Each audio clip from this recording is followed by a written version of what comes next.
छत्तीसगढ़ की लोक संस्कृति को विश्व भर में नई पहचान दिलाने वाले पद्म विभूषण डॉक्टर तीजन बाई अब हमारे बीच नहीं रहीं।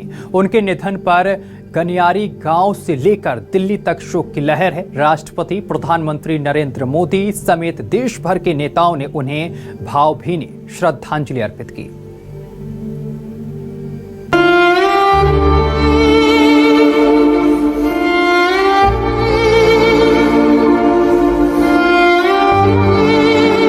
छत्तीसगढ़ की मिट्टी की खुशबू को अपनी बुलंद आवाज से पूरी दुनिया तक पहुंचाने वाली पंडवानी की अमर साधिका पद्म विभूषण डॉक्टर तीजन बाई अब हमारे बीच नहीं रही। उनके निधन से सिर्फ छत्तीसगढ़ ही नहीं बल्कि पूरे देश का कला जगत शोक में डूब गया है। गनियारी गांव से लेकर दिल्ली तक हर कोई उन्हें नम आंखों से याद कर रहा है। तीजन बाई केवल एक कलाकार नहीं बल्कि छत्तीसगढ़ की लोक संस्कृति की पहचान थी। बेहद कठिन परिस्थितियों से निकलकर उन्होंने पंडवानी को गांव की चौपाल से उठाकर अंतर्राष्ट्रीय मंच तक पहुंचाया। अपनी दमदार आवाज, अनूठी कापालिक शैली और जीवंत अभिनय से उन्होंने महाभारत की कथाओं को इस तरह प्रस्तुत किया कि देश ही नहीं दुनिया भर के दर्शकों को मंत्रमुग्ध कर दिया।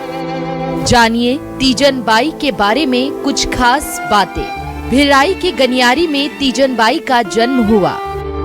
13 साल की उम्र में पहला मंच प्रदर्शन किया। 1995 में मिला संगीत नाटक अकादमी पुरस्कार। 2007 में नृत्य शिरोमणि से भी हुई सम्मानित। साल 2019 में पद्म विभूषण से सम्मानित हुई। मुख्यमंत्री विष्णुदेव साय रायपुर एम्स पहुंचे और पार्थिव शरीर पर पुष्पांजलि अर्पित कर श्रद्धांजलि दी। तीजन बाई ने अपनी अनूठी कापालिक शैली से पंडवानी को गांव की चौपाल से अंतर्राष्ट्रीय मंच तक पहुंचाकर छत्तीसगढ़ की लोक संस्कृति को वैश्विक पहचान दिलाई।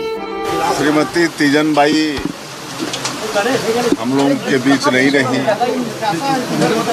वो विख्यात पंडवानी गायिका थी और पद्मश्री, पद्म भूषण, पद्म विभूषण जैसे अवार्ड से पुरस्कृत थी और पंडवानी के माध्यम से पूरे देश और विदेश में छत्तीसगढ़ का नाम रोशन की थी। उनको विनम्र श्रद्धांजलि अर्पित करते हैं और प्रभु से प्रार्थना है कि उनकी आत्मा को शांति प्रदान करें, अपने चरणों में जगह दें। पति तुलसीराम देशमुख ने बताया कि तीजन बाई की अंतिम इच्छा थी कि वह सुहागिन के रूप में इस दुनिया से विदा हों और ईश्वर ने उनकी ये इच्छा पूरी कर दी। उनका एक मेरे को याद है कि उनकी एक जब प्रेस वाला आप जैसे पूछते थे आपकी इच्छा क्या है, तो वो ये बोलती थी कि मेरी अंतिम जो हो, मैं इस दुनिया से जाऊं तो मैं सुहागन हूँ। और आज वो सुहागन गई उनकी, वो ऊपर वालों ने सुन भी लिया कि आज उसके हाथ में चूड़ी सिंदूर लेके गई। आज भले ही तीजन बाई हमारे बीच नहीं है, लेकिन उनकी आवाज, उनकी पंडवानी और उनकी अमिट विरासत आने वाली पीढ़ियों तक लोक कला की मशाल जलाती रहेंगी। छत्तीसगढ़ की ये महान बेटी हमेशा लोगों के दिलों में जीवित रहेंगी। Desk report, news 24, Madhya Pradesh, Chhattisgarh.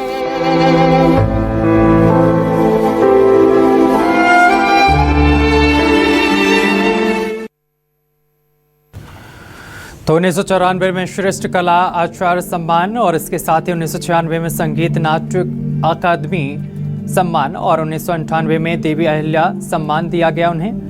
1995 में संगीत नाटक अकादमी पुरस्कार मिला। 1903 में भी उनको बिलासपुर विश्वविद्यालय और इसके साथ ही 2003 में पद्म विभूषण से नवाजा गया। तो उनको कई सम्मान मिले हैं।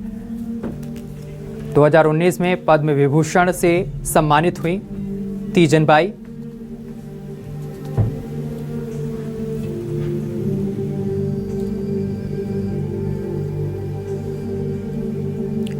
उन्नीस 1994 में श्रेष्ठ कला आचार्य में सम्मान मिला।